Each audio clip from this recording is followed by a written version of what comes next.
Welcome, everybody. I'm William Cooper, and this is our live session for Awakening Together, Relaxing into Happiness. Can everybody hear me okay? If so, okay, good. Thank you, Jennifer. This is a good time for you to ask any questions or for us to discuss things that come up in your practice, on your path. Perhaps you've listened to some of my podcasts. I think we have over 100 now. I know we do.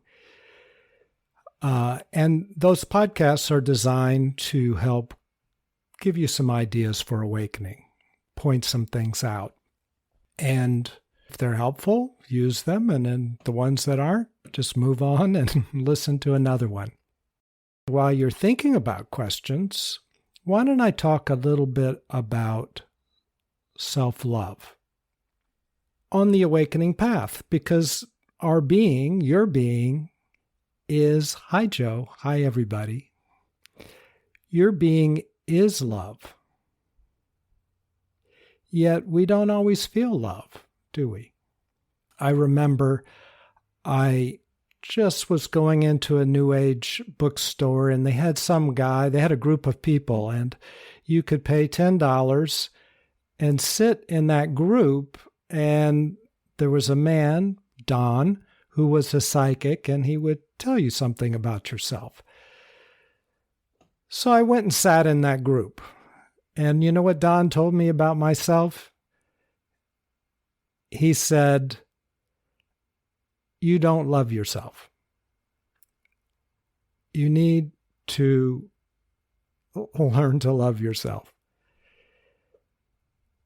And that really was upsetting to me. I thought I did. And I wondered, what does Don mean? Loving yourself. Well, let's do a little exercise and then we can talk about it. And then we can talk about your questions. Joe's written a very good question. So we'll talk about those, but let's do this exercise first. I'd like you to just think about if there was one or two or three things in your life that you would be very happy if they happened. What would you most like in your life? And I don't want to limit you to one thing, but we'll do one thing at a time. And you don't have to write it down, but just to yourself, think about what you would most like in your life. And imagine if that thing happened, if you accomplished or it was given to you, but somehow manifested in your life, this thing that you really want. Person, place, thing, whatever you want. What would it feel like if you had that thing? What would your life be like if you had that thing? Just try it on for size. Feel what that would feel like.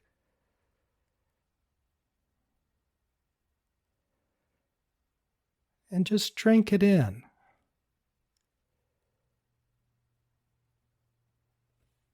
And once you were fully satisfied and you were so grounded in having accomplished or having manifested or enjoyed this thing that you've really wanted to have in your life, whatever it might be, imagine now the second most important thing in your life came true. And feel what that would feel like.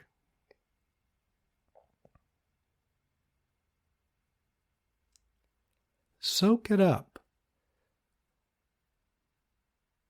Feel how your body would feel, or so happy, feeling good.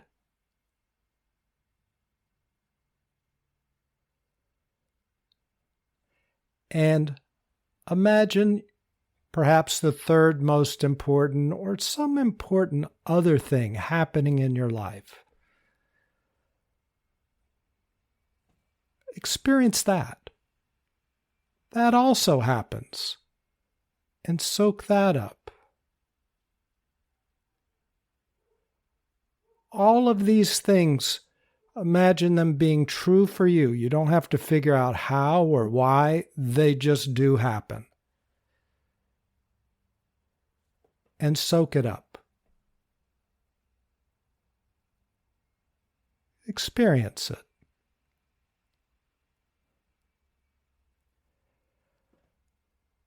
Good. Perfect. So I want to ask, what does that feel like to you in the moment when you experience what you most would like to have, when you try it on for size? What are some words that let us all share what it felt like? Joyful. Thank you, Marissa. Beautiful and sad. Beautiful. Life is very deep and interesting. Beautiful, sad, joyful. Yes. Yvonne, blissful and exciting. Yes. What happened here is you are experiencing the qualities of your being. Blissful, joyful, exciting. And Joe says it's beautiful to imagine having them, but sad I don't really have them. That's true, but for our exercise, we're pretending like you do have them. So we'll leave the sad part off for right now. Because our point isn't what's in your life now. And thanks for sharing that, Joe. I think that's pretty normal for all of us going through an exercise like that. But what this points out is the qualities of our being just gush out, gush through. They glow like a bright light. They just emanate when the roadblocks are taken away. In other words, when you imagine you have what it is that you'd like, the mind, the personality can't put up a roadblock. It can't block you. So you're more of a light than an accomplishment.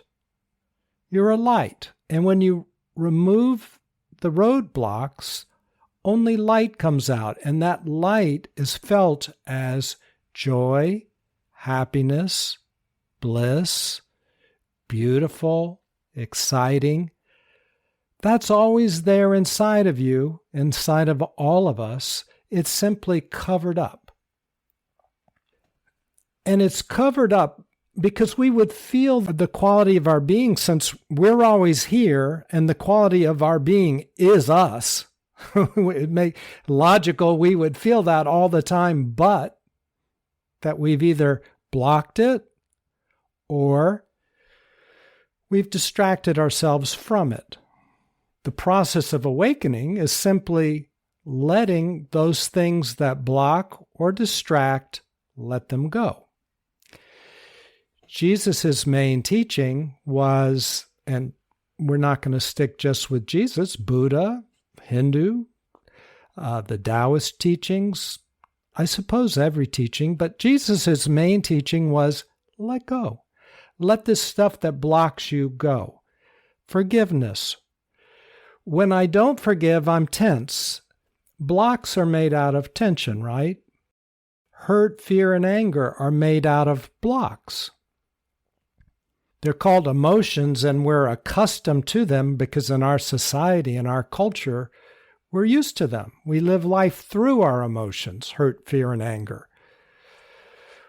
When you cover up hurt, fear, or anger, the way you cover it up is you manufacture a pleasure. I want to do this. It will get my mind off of it. It will give me some relief. I will have a drink. I will watch TV. I will go for a jog. Some pleasures can be healthy. But underneath all pleasures are hurt, fear, and anger. You can look for yourself, and I'm just suggesting these things for observation. So Jesus said, let's get to the root of it. Let go of the stuff that troubles you. Forgive. That's another word for let it go. He said, if somebody wants your tunic, give them your cloak as well. all of his teachings, more or less, are follow me, and what do? Is I let stuff go. That's it. The Taoist, the Tao Te Ching, basically, it's all about seeing life from a completely let go position. The only way you can know the way, the Tao, which is the way, the only way you can know the way is when you have let go enough to flow and see. My guru said and says, to see is to be free. And in that seeing, you let go of those things you don't need.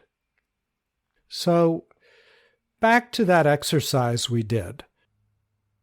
You pictured to yourself what you most wanted in life. You tried it on for size. And in order to do that, you had to let go of everything that got in the way.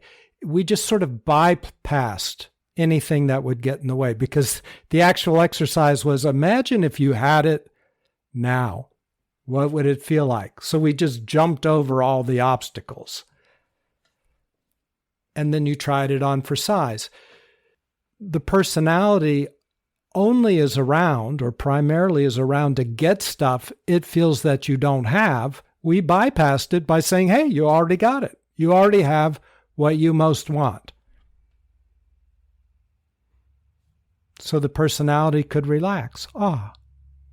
And all that was left is your being flowing. So when Don told me you don't love yourself, that's what he meant. I had tensions inside. I had hurts. Do you have anything inside that hurts? Do you have an emotion that hurts, that you carry? And we all do. I still do. But now I'm very aware of them. And like all the masters say, I let them go. And what is a good avenue to let go? There are many. Use whatever works. But one very powerful one is sitting down, not getting involved with the thing that is telling you you can't have what you want, or that is troubling you, or creating hurt, fear, and anger because it's blocking you. You sit down and you watch it. You just let it expend its energy. That's called meditation. I call it the awakening meditation. Other people might call it different things. There are 1,000 different types of meditation.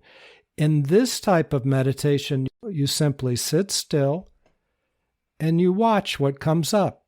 You don't get involved, yet you experience it, and you just let it expend its energy. When you don't get involved with something, it will release. It's like, let's say you have a rubber band wound very tightly. For it to let go, all you have to do is do nothing. You just let go of one end of it, and the rubber band will turn, and it will expend all of its energy, and it will be loose and limp. So will you. If you don't hold on to your inner tensions, but simply let them discharge their energy. The reason why people don't like to do that is because all of that energy hurts. When it went into us, it hurt, and we repressed it. That's why it's still inside of us. And so when it comes out, it releases the same energy that was stored when we repressed it, which is hurt. Also, our mind starts to race because the mind is a way, it's like frozen emotions. When we can't feel something fully, we think about it. So all this happens during meditation. It's very uncomfortable, and people don't like it so much. So there are lots of exercises, a lot of spiritual exercises that are designed to just calm your system down, get you out of the pounding surf. Often guided meditations are good for that. Or guided relaxation, or these are very good things to just help you let go or start to. However, in my opinion, you want to get to the root, get to the fundamental sticking points inside of you that perpetually keep you tense so that every day you wake up hurting and you need to do a guided meditation because every day you still hurt. When you get rid of what's underneath it all, there's nothing left to hurt, so you're just flowing through your life. All of life is a meditation. And that's what these podcasts are about. Many of you that have listened know about all that, and it's just very simple. Like I said, you meditate, you let things unwind, release, and let go. And there are other avenues to let things go. And many of them are outside of anything I've done a podcast on. I'm not saying there's only one way. There's every way. Find what works for you. Find a combination of things that work for you and let it release. And then where are you left with? You're resting in the quality of your being. That exercise that we did, that same excitement is always flowing whether you achieve any goal or not, because your being is always flowing. It's only to neutralize your psychology or your personality, you need to accomplish some goal. Like when you buy a brand new car that you've always wanted, for a moment you feel so good and happy because your personality is neutralized. It doesn't have this car that it's trying to get, or this relationship it's trying to get, or whatever it's trying to get. It's got it. So it just lets go and releases for 15 minutes anyway, and then it finds something else it needs. You can do that on your own in your spiritual practice and help disengage your personality. Love your personality. It's a very helpful tool, but you can do that. So that's love. Maybe next time we'll talk about, maybe I'll talk about maybe 2 minutes of non-attachment right now, because the question is, okay, why do I cling on to things so hard, so tightly? Why do I find it so hard to let go? That's called attachment. When I can't let go, I'm attached. Well, there are many reasons, but primarily the reason is, let me talk about this in a slightly different way. Let's say you've worked hard all day. Under the hot sun, you've worked hard all day because you need some money and you get paid $100.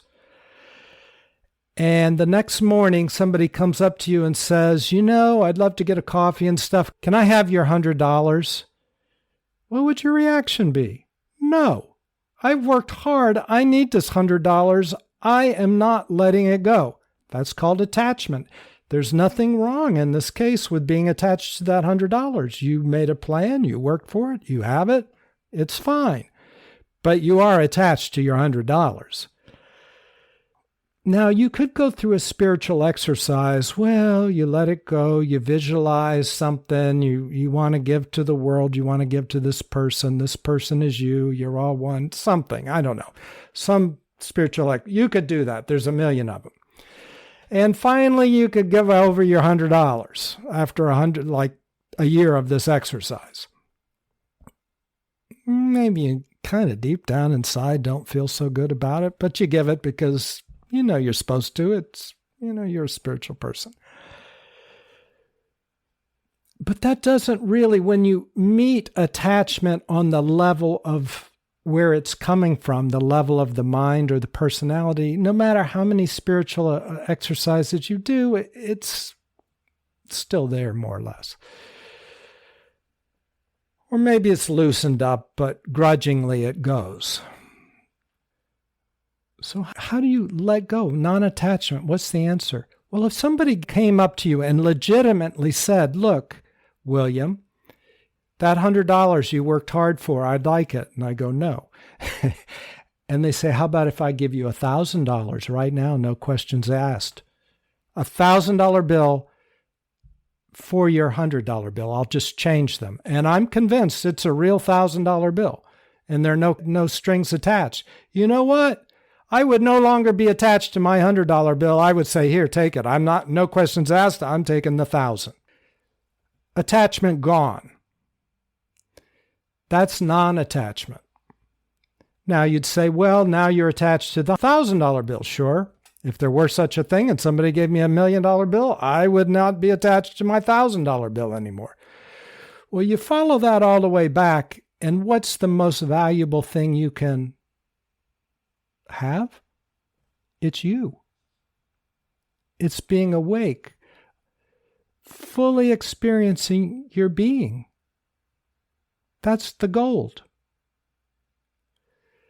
So when you rest in your being, you can let everything go. Like Jesus said, be in this world, but not of it, which means really enjoy the world. You don't have to let things go. It's just that you can. You can enjoy everything in this world, but you don't have to hold it so tightly. If it leaves, you're good. Do you want it to stay? Sure, why not? I like it. But if not, when you've let go, you're awake, you experience the world as one. You are this oneness. So the universe is conspiring to give you everything that's best for you right now. So you don't need to be attached when you know that. Now you can't play that game until you know that. How do you know that? You meditate or you do your spiritual practices until you do know that. Okay, so the end of that non-attachment is pure love because you let go of these emotions because you're not attached to them. Like Jesus said, you can forgive because you're not attached to, oh, you did me wrong. I can't forgive you. Yeah, they did you wrong. When you forgive something, you're not agreeing that somehow they are a great person. You're just saying you let go. Or in the Tao, pretty much you've let go of everything, so you can see everything. So once that happens, you naturally, minute by minute, second by second, moment by moment, you experience the joy, bliss, and excitement you did in that exercise where we kind of bypassed the roadblocks temporarily. The difference is in awakening, it's not an exercise. There are no roadblocks left to bypass. In an exercise that is helpful, like the one we did, when you wake up tomorrow morning, you'll still probably have roadblocks because you haven't actually released and dissolved those things that are blocking you.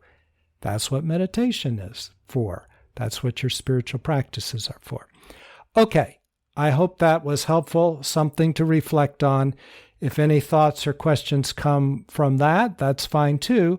But I'm going to go back and just maybe on a slightly or totally different tangent, let's talk about some of the things that already have been asked. And Joe, I love your questions, by the way. Thank you for asking them. Joe says, I'm very new to spirituality and meditation. Is spirit guides and guardian angels the same? What a great question, Joe. And it's an important one. In my experience, there are many different levels of reality. The deepest is awakening. That's when you are one with everything. God has become you. There is no more, your personality's still there, but you're arguing over the fact that you're not one with the infinite is over. You know that you are. Not that you are the infinite, but the infinite is you. That's the deepest level of reality. But on other levels, there are all sorts of beings. Jesus can come talk to you. He has me. Angels can. They have me. Guardian angels, spirit guides. And these are very real when your intuitive eyes are open. They don't work through the mind so much, so people can argue, no, they're not there. Well, okay. Because you can't see on those realities. The reason I bring up these different realities are that people will label things according to their experience, and spirit guides or guardian angels, to me, are the same. I've had Archangel Michael come. I've had spiritual guides talk to me. I personally don't know the difference from where I see things. Other people might get very technical about it and give you a different answer. But for me, because my focus is awakening, the guides or angels that come to me and are coming to guide me into oneness. And frankly, even though I've had powerful experiences and I've described some of them on these podcasts, it's not something I think about because really God is me. So God is these spiritual guides too. God is Jesus. That's what got Jesus killed. The Father and I are one, he kept saying, and it bothered people. But it's the truth. So from that vantage point, they're helpful on your path. They can help with day-to-day decisions also. They can help give you perspective. But is there a technical difference? Not to me, but maybe somebody else does feel that there is. To me, they just are very loving and helpful. In my life, not a distinction that I think too much about. I just take the good advice, my heart opens, and I'm happy. So I don't question too much. The only reason I knew it was Archangel Michael is he told me. I didn't know it was Archangel Michael. I had no idea. When this happened, I was stunned, you might say. Really surprised anyway, because that never happened to me before. So I say that to you, Joe, because if it does happen, you'll know what I mean. And maybe it already has. When you look in a certain direction, you see that reality many times. You actually start to see that reality. Why? Because your attention is focused there. Now, at first you don't, maybe. I didn't. But suddenly that reality came booming in on me. That morning, I went jogging like I normally did, and I did not know what was happening. But 3 times, I had such massive energy going through me. When I stopped at the end of my jog, I stopped at a stream in Austin, Texas, where I lived for 30 years. And energy came through me so powerfully, I fainted and fell on the rocks. And it happened 3 times in a row. I dripped some of the stream water on my head and I crossed myself. And when I touched my heart, it was like lightning went through my body and I fell to the ground, passed out. And I didn't faint. Later that day, to tell you the truth, I had to go to work and I just didn't think about it because I had to be somewhere. I mean, I thought about it some, obviously, but I went to work. The next day, Michael showed up and it was a precursor to that whole thing. Now, does all that have to happen? No, it doesn't have to happen, but it did happen for me. And I didn't put it together until probably weeks later. I didn't know. When I said, who is this? He said, Michael. I didn't know that it was Archangel Michael. Point is, when you focus on a reality, you start to see it. It starts to happen. But the odd thing was, in this case, I wasn't looking for anything like this. In broad strokes, maybe like you, Joe, I just was interested in spirituality in general and was fascinated and interested in spirit guides and angels. Like, what are these? But I wasn't doing anything. It happened to me. Anyway, I hope that helps. Yvonne says hello from New Zealand. Hello, Yvonne. I bet it's some crazy time for you. Thanks for joining us. Yvonne says that she's very grateful for all my podcasts. I know my efforts to do the meditation, I don't have much coming through, and I know there is much to come through. I think I'm filling the space with silly thoughts to stop them coming. Yes, Yvonne, they're not silly. They're just symptoms of repressed stuff that's coming to the surface that is dissolving, and they generate silly thoughts, and they do distract you because they're there to distract you. You're right about that. And why? Because remember, repressed stuff has a little bit of pain to it. Sometimes it's a lot of pain, but what's interesting is it doesn't have to be a lot of pain either. It could just be enough pain that you don't want to deal with it. Very mild pain. When I say we have repressed things, I don't want anybody to think they've got some deep, dark things. Maybe they had a deep, dark life, yes, but maybe those memories and emotions are no longer deep and dark. They just have a little bit of trouble to them.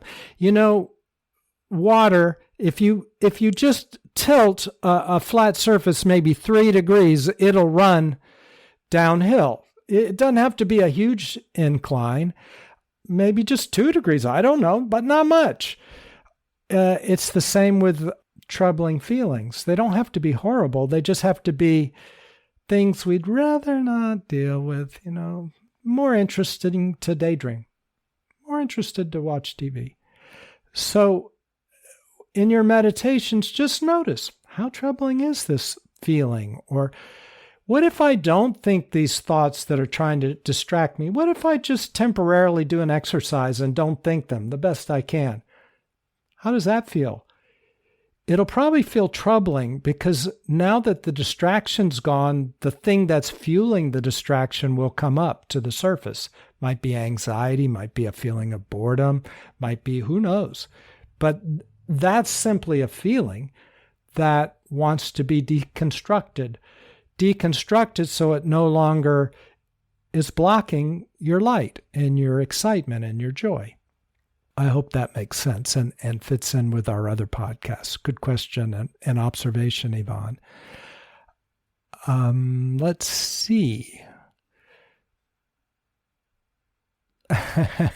Trinity says, I didn't read this yet, but she did say, Yvonne, we all experience silly thoughts, monkey mind. Keep practicing and it will come. The practice will. Absolutely. Thank you, Trinity. Joe says, yes, it does help. Wow, I'd like to have an experience like that, like the one I described. I did not expect it, Joe. I really didn't. I think what happened is the constant is I have been diligent on my spiritual practice. Diligent. And I had been exploring over time people who had channeled. I talked to them, I met with them, I experienced channeling. You know, I was with them when they did a channeling group. I would talk to the guides and so on and so forth. The problem I eventually had with all that stuff is I wanted to become clearer and just know myself. I didn't want an intermediary because then I'm constantly running to them. Hey, Jesus, what about this? Hey, Michael, what about that? Hey, Don, the psychic, what about that? Or hey, this person, or hey, that person. So even my guru said, it's time for you to go out on your own. Trust yourself.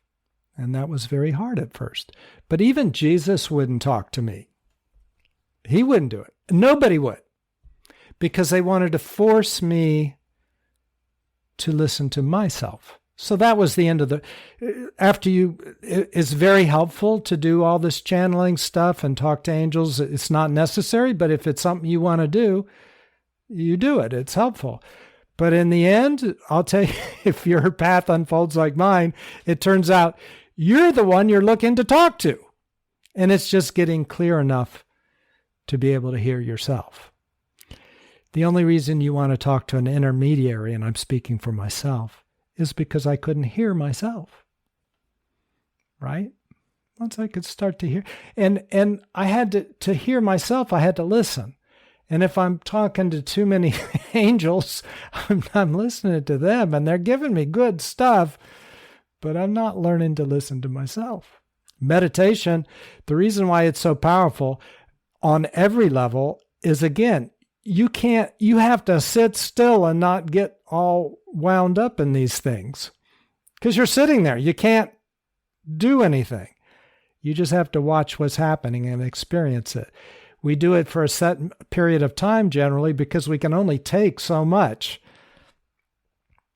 Because that dissolving, that's how clogged up we are. We just can't take too much of it at once.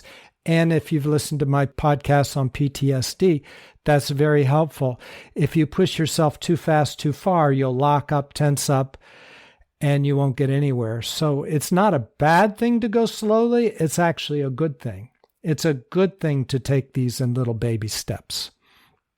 Let's see. Joe says, since I wanted it so bad, it may not happen to. No. When you want something badly, Joe, it will happen to you.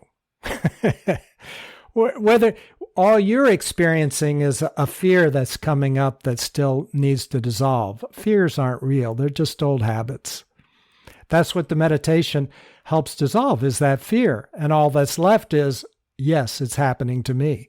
Not through positive thinking, it's your being knows it will. The reason why you're interested and you want it so bad because your being says yes.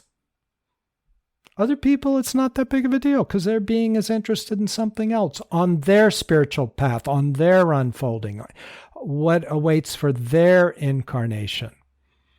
So trust yourself.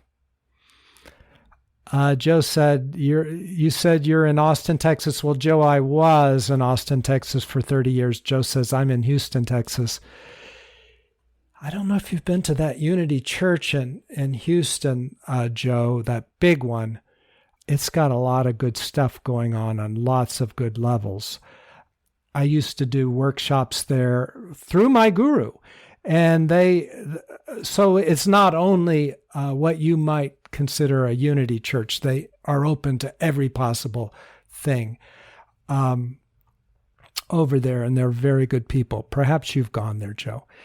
But Houston has a lot of good things happening. I was in Austin for 30 years, and we moved, Jennifer and I, to North Florida. We're on the beach, and we really enjoy it here. More elbow room. I can walk on the beach. Austin started getting a little crowded. Maybe you noticed. It's not like it was 30 years ago. Still wonderful, but let's see.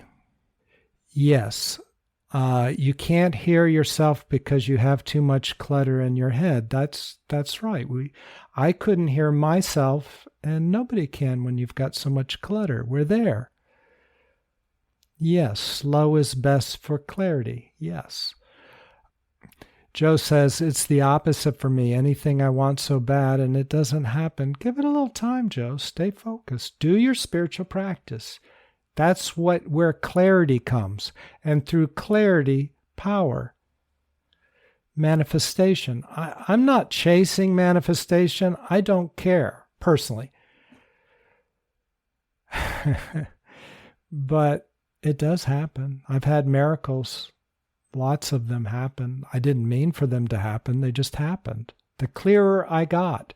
And they're always a surprise because we're all human beings. And like Dee said, our mental clutter makes it appear that we're not who we are. And when we can't see clearly, it's hard to manifest clearly. When we see clearly, and when we flow, we don't have to try to manifest. Manifesting happens. My experience, and my guru, by the way, years ago, like 20 years ago, he said, when you have miracles happen, tell people, tell others, because the old paradigm was, if I say it, it'll be like I'm not humble or something. But he said, no, when you say that these things happen to you, it encourages others, and they think, well, if it can happen for that guy, it can happen for me. He's not so great, or whatever. But if it can happen for him, it can happen for me. Oh, oops, and it happened for them, and it happened for them. So let me trust it can happen for me. Let's see. Yes, do your spiritual practice, Joe. It'll be a surprise is what I'm getting to when things start manifesting. It was for me because I was cluttered. When I was cluttered and slowly something dissolved away and I was a bit less cluttered, a miracle would happen often. I wasn't looking for one, but it would happen. And I would be surprised, just like you would be surprised if suddenly Jesus popped up and started talking to you. You would be surprised. you would be shocked. That was me. I was shocked. I was surprised. I went to a coffee shop once and I had done yoga. I waited in a long line. Austin, Texas, you can do yoga in coffee shops, right? So I was standing in line and the barista handed me my coffee when it got to be my turn. It was in a glass mug. I touched it. It blew up in my hand. We all were freaked out and just thought that was so weird. And he apologized profusely and he mopped me off and people were like laughing. And he gave me a second cup. I took it. It blew up in my hand again. We were just shocked. We did not know what to make of it. Third one, he gave me a paper cup. Years later, I stopped by that same place and he said, "Aren't you the guy?" I said, "Yep." Another time I had a mala. It turned into ashes. I had it sitting on a picture of my guru. And I just thought the picture was getting dirty. This happened over a period of a couple weeks. I could go on and on. These things happen, Joe, as you do your spiritual practice. There's another guru, Ruda Shiva Bali Yogi, and he comes to the United States. He's coming to Austin, by the way, I think in the next month. Karuna Maya is also coming to Austin. But they go around the United States, and they're different. They don't know each other, but they just, since I was in Austin, I know who comes there. And he was saying, people ask him for miracles. He doesn't even know that they happen. But then somebody will tell him, like a month later, a day later, a week later, whatever I asked for was miraculous. It happened around you. Thank you so much for making it happen. He doesn't know it happens. Most gurus don't know that it happens. It's just that they're clear, and that clear energy manifests. Okay. Anyway, thanks for your question, Joe. See what happens. Dee says you can't ask for a miracle in his or her experiences, only as a gift. That's my experience, but I've seen gurus ask for things too, and I've had people ask me, and I had one guy come up to me and he said, "I would like guidance. I would like to know whether I should go to college, and if so, why?" And he came up to me in a coffee shop in Austin and asked me this, and I had no idea. How's this supposed to happen? And I told him, I don't know. He says, "Just touch me on my head and focus, and I'll know. I know you can do that." I used to do a spiritual group when I was with my guru that did stuff like that, but I was not confident. But I said yes because I couldn't say no. So I told him, I just focused on him knowing. In 3 hours, he was at a registrar's office and he knew he wanted to be an occupational therapist out of nowhere. Now, I was more shocked. I mean, I can't tell you how much shocked I was. So I don't have a set answer on that, Dee.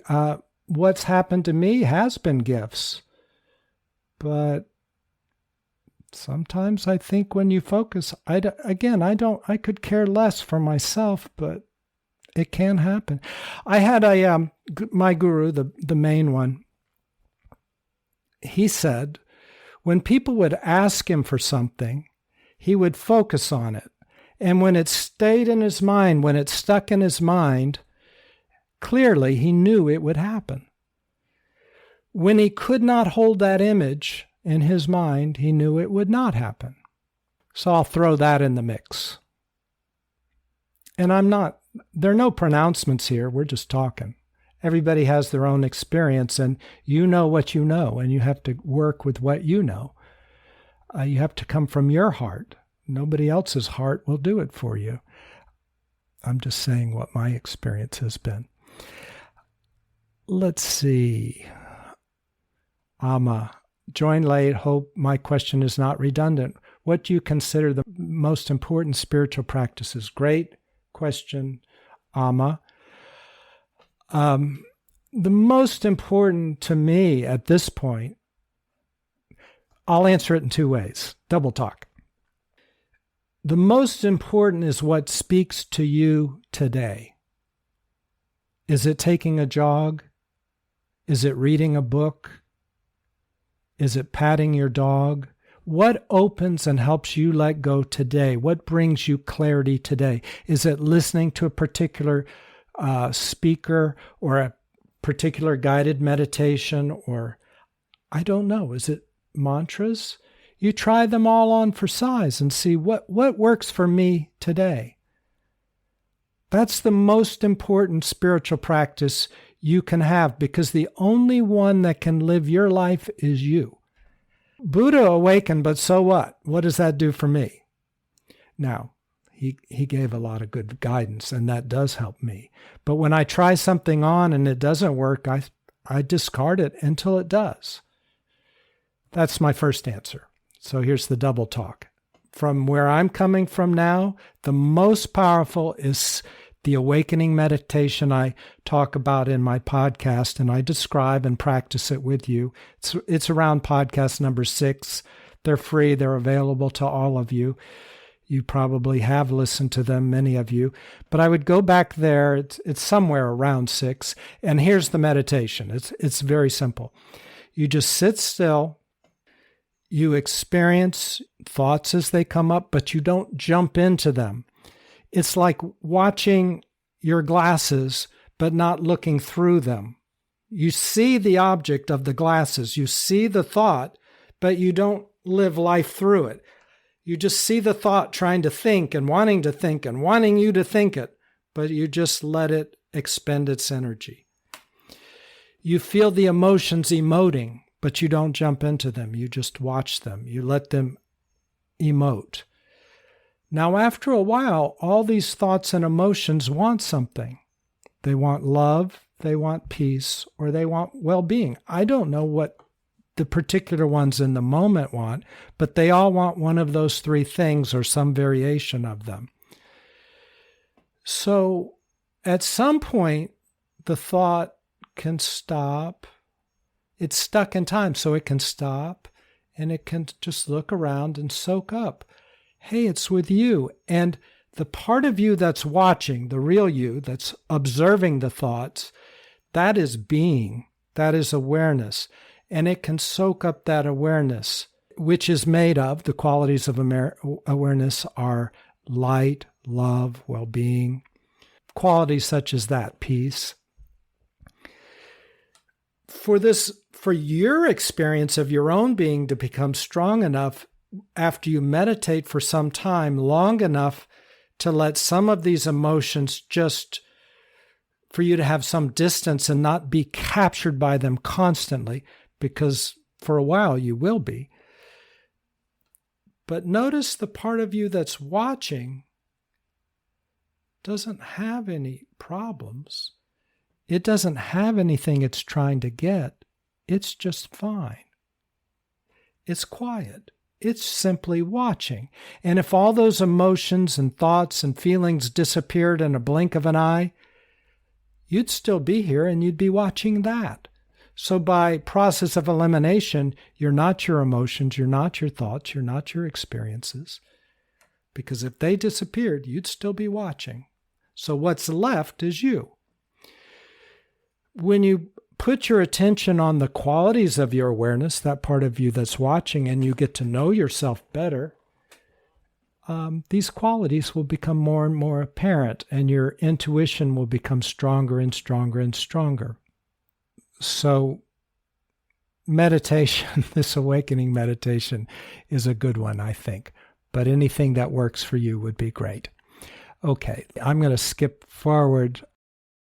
Irene says, it's so helpful to hear your experiences as they resonate and confirm a lot of mine. Yes, it took a while to acknowledge the little miracles, as I didn't want to be crazy. Yes, you acknowledge the little miracles. What actually is happening is you're not blocking anymore.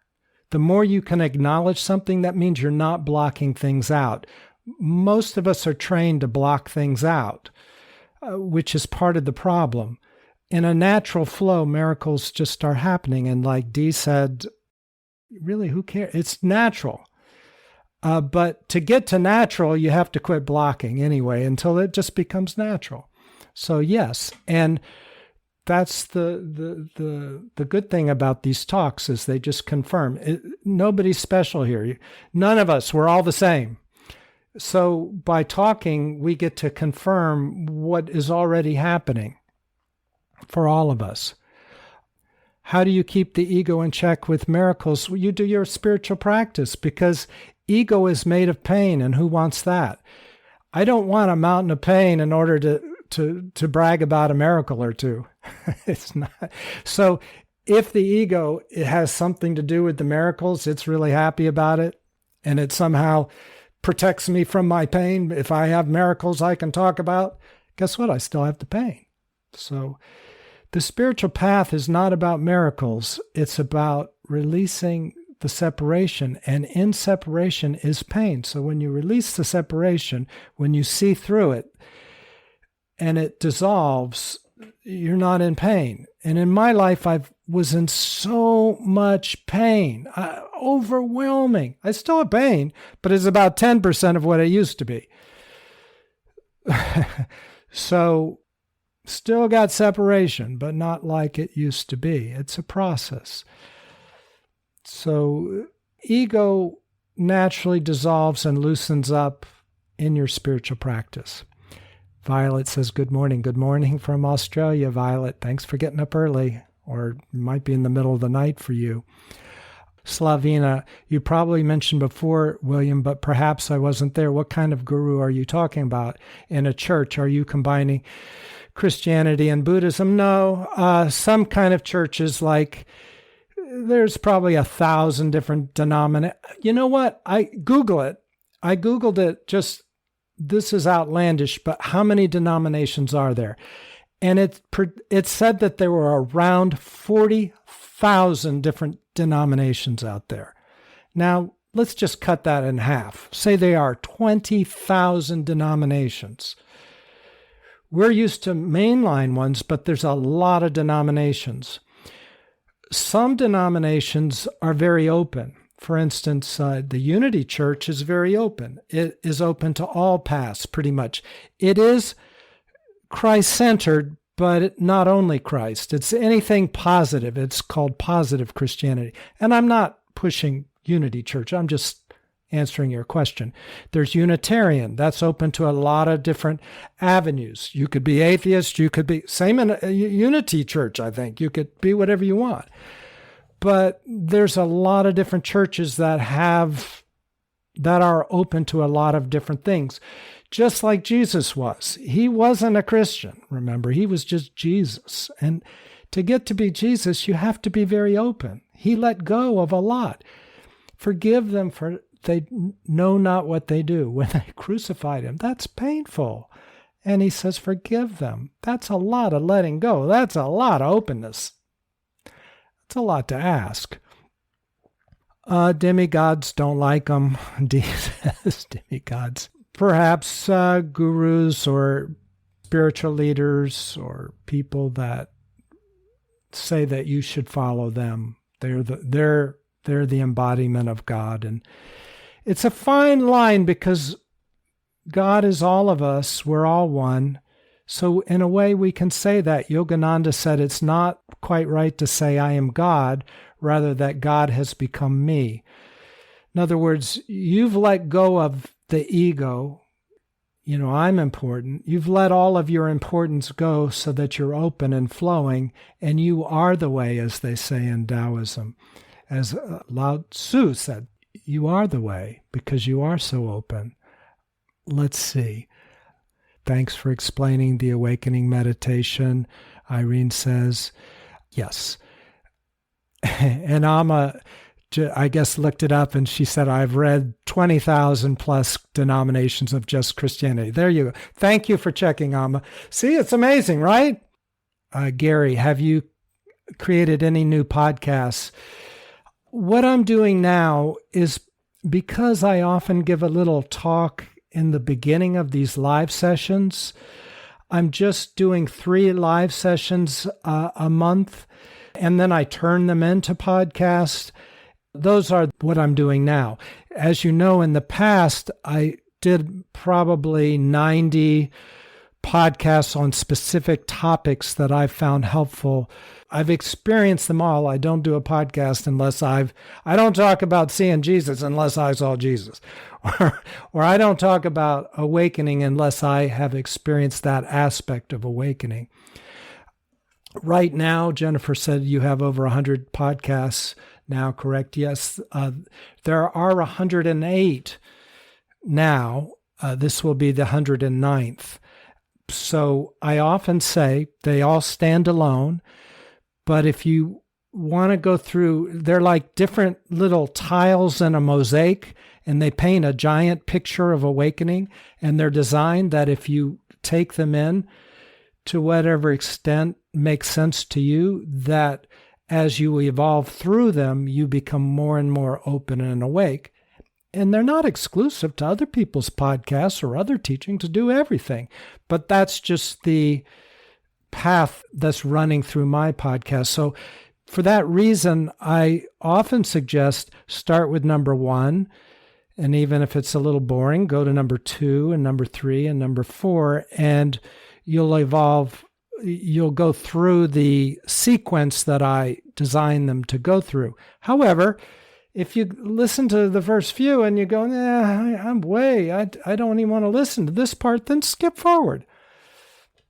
Or listen to something that speaks to you. Always listen to something that speaks to you. Oh, Gary says, I suggest everybody listen to them. Some can trigger, but they are pure information. Yeah, thank you, Gary. Triggering is good, but it's not always so pleasant. But thank you for saying that. But it's always good if you can stick with it. And I'm somebody who, another guru told me in India, he said, another person in the group said, well, how come you give me, William, different answers than you give me? Because we ask similar questions, but you give him a different answer. And the guru said, because his nervous system can't take it. His nervous system's too weak. So I had to go the easy route with him. And then he just had me sit with my emotions and meditate and just feel as much as I could to strengthen my nervous system. So yeah, being triggered can be helpful, but it can be very painful. I know. And Yvonne said, I highly recommend the podcasts. And Gary likes numbers 25 through 35 are super helpful.